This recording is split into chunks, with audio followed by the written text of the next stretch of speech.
juga murid-muridku sekalian yang saya sayangi. Alhamdulillah pagi ini, pagi menjelang siang ya, kita bertemu dalam keadaan yang sehat walafiat, masih diberi kekuatan dan kesehatan untuk kita mengadakan rapat aset, yaitu tentang pemetaan aset ya.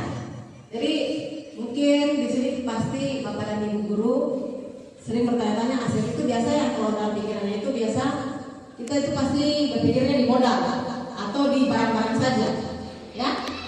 Bagaimana Bapak dan Ibu guru? Ternyata aset itu bukan hanya sekedar hanya fisiknya saja atau sekedar hanya uangnya saja. Aset itu terbagi menjadi 7 ya. Jadi aset itu terbagi menjadi 7. Kenapa saya hari ini yang mengadakan kegiatan? Karena ini adalah tugas saya untuk mengidentifikasi secara kolaboratif. Jadi kita di sini tujuannya adalah secara kolaboratif. Jadi bukan hanya pendapat saya, tetapi pendapat Bapak dan Ibu guru juga. Serta murid juga bisa berpendapat ya. Ya, saya kira ini hanya untuk backgroundnya kita punya sekolah. Ya, ini adalah 7 pemetaan aset yang saya bilang tadi. Itu ada modal manusia, modal sosial, modal fisik, juga modal lingkungan alam, modal finansial, modal politik, dan modal agama dan budaya. Mungkin yang sering kita jarang dengar ini adalah modal politik ya. Kalau modal manusia itu biasa bilang, kenapa nih asetnya manusia? Sebetulnya aset yang kita punya ini banyak ya. Apalagi di sini guru-guru semua sudah sertifikasi. Itu salah satu aset. Jadi itu dikatakan aset karena dia sudah profesional di bidangnya. Ya, seperti saya katakan tadi, kita mempunyai aset yaitu yang pertama tentu saja atasan kita, kepala sekolah sebagai manajer dia ya. Jadi dia berperan sebagai manajerial yang akan mengelola semua lingkungan sekolah kami sebagai atasannya. Kemudian guru-gurunya juga, saya kira itu. Atau mungkin ada yang kurang saya tambahkan di sini? Tidak? Oke, Mas. Ya, di sini saya sudah bilang tadi guru kepala sekolah itu berperan sebagai manajer. Jadi dia yang akan sebagai pengelola dan penanggung jawab. Ya, Pak ya? Iya. Kemudian di sini guru bisa juga diberikan kesempatan untuk mengembangkan diri, mengikuti seminar, workshop atau sebagainya. Jadi guru-guru itu bisa mengembangkan profesionalisnya di bidang apapun. Sekarang ini kan banyak secara online itu workshop. Kalau bisa semua guru itu mengikuti workshop, karena setiap seminar itu mempunyai sertifikat itu akan dikumpulkan untuk aksi nyatanya ibu dan bapak guru. Karena kita akan menghadapi kurikulum merdeka. Oke. Kemudian lagi murid diberi kesempatan dan fasilitas belajar yang sama. Saya kira bagaimana? Mendapatkan fasilitas yang sama? Melda? Ya toh? Ya. Semua murid alhamdulillah mendapatkan pengajaran dan kegiatan apapun bisa diikuti ya. Kemudian kita lanjut dengan kerjasama komite sekolah, orang tua dan wali murid. Jadi kita bisa berkolaborasi apapun kegiatan di sekolah ini. Kita lanjut. Ini adalah modal sosial. Modal sosial kita itu seperti kegiatan-kegiatan kita yang selama ini. Biasa puskesmas datang itu mensuntik untuk anak-anak, biasa vaksin, kemudian pemberian obat cacing kepada anak-anak kita.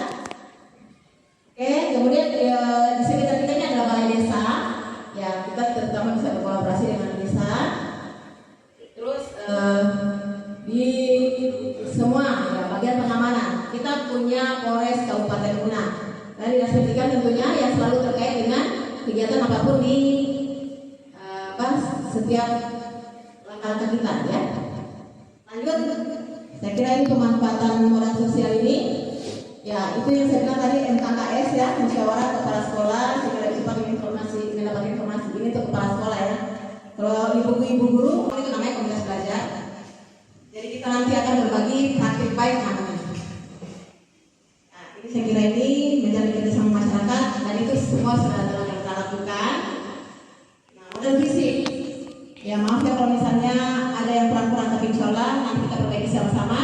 Nanti Bapak dan Ibu guru silakan koreksi atau minta bisa memberikan masukan atau mungkin bisa memberikan pertanyaan dari materi saya ini ya. Modal fisik, saya kira semua sudah tahu kan modal fisik, semua yang ada di gedung ini dan setiap ujung-ujungnya itu pasti ada di situ.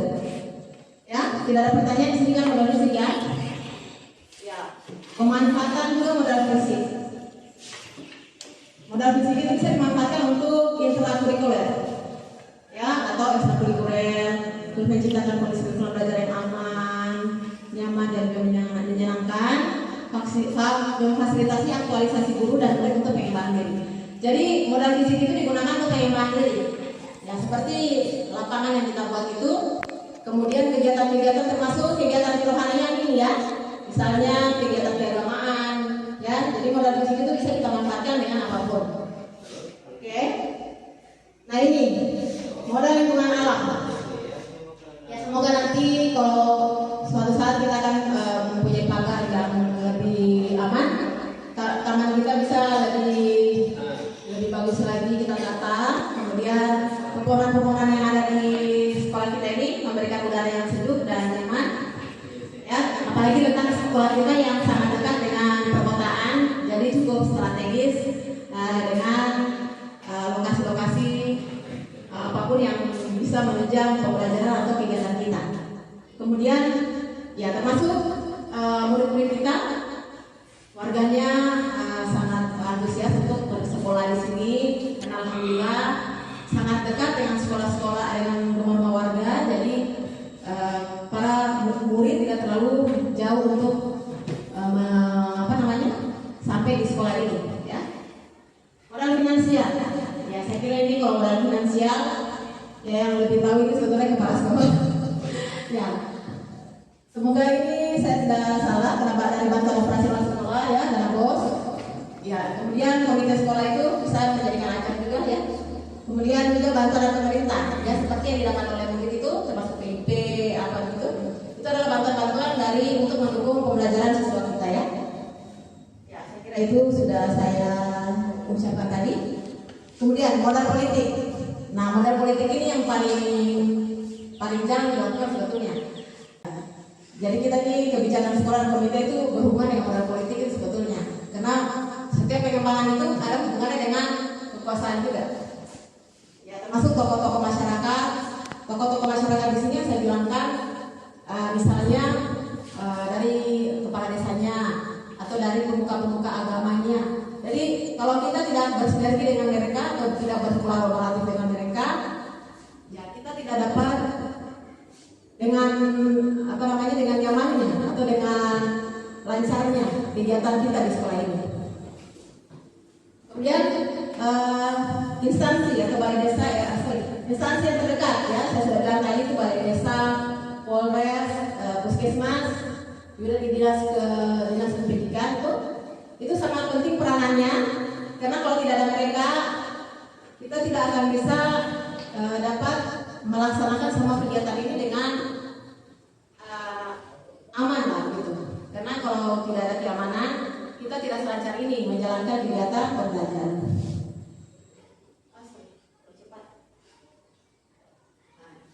Ya, saya kira di sini kita sudah laksanakan ya modal agama dan budaya. Ya kita kalau bilang masalah agama di sini, alhamdulillah hampir 100% beragama Islam. Jadi tidak usah kita berbicara masalah agama karena kebetulan kita semua beragama Islam, baik itu guru atau muridnya. Ya, budak harus sering kita lakukan ini, sapa, senyum dan salam.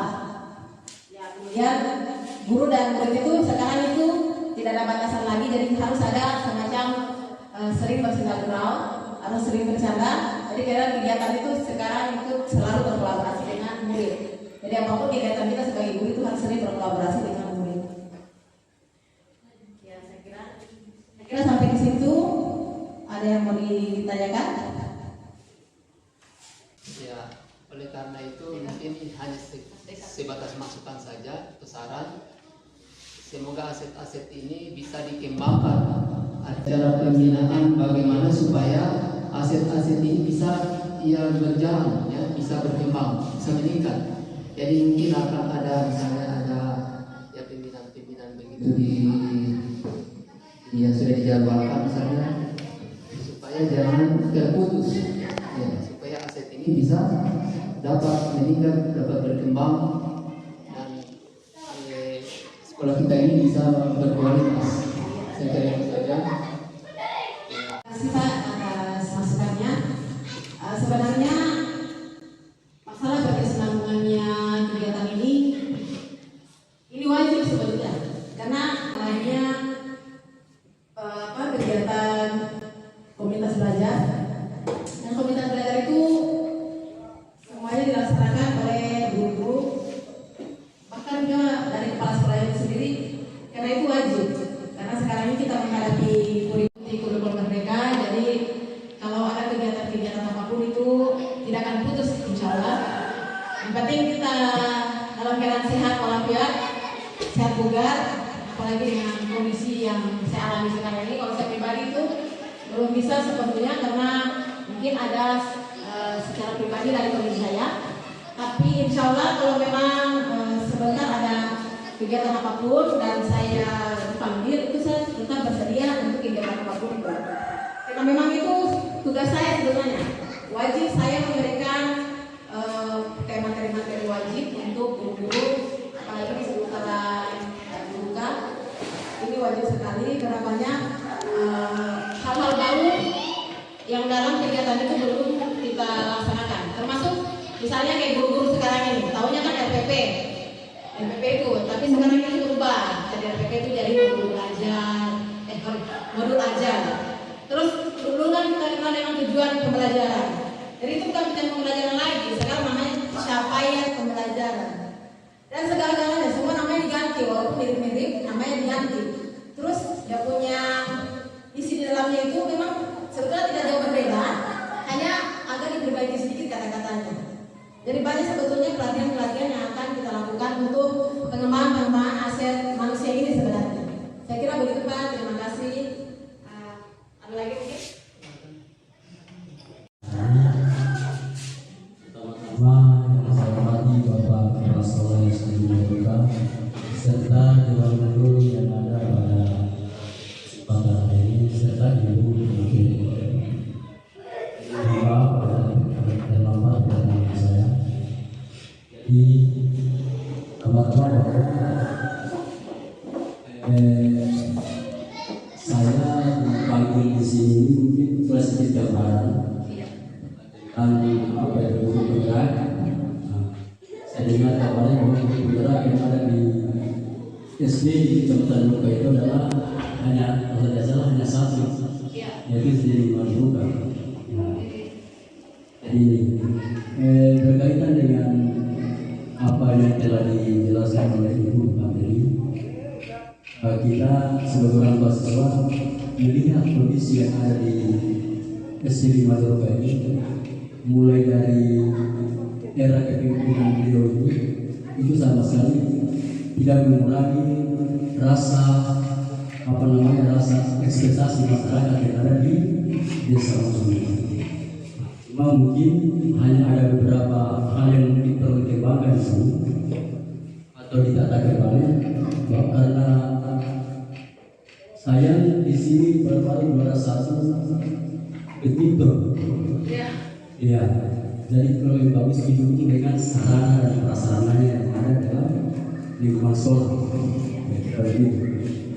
Berikutnya supaya juga di sini kelihatan bagus nanti, ya alangkah bagusnya mungkin kembali di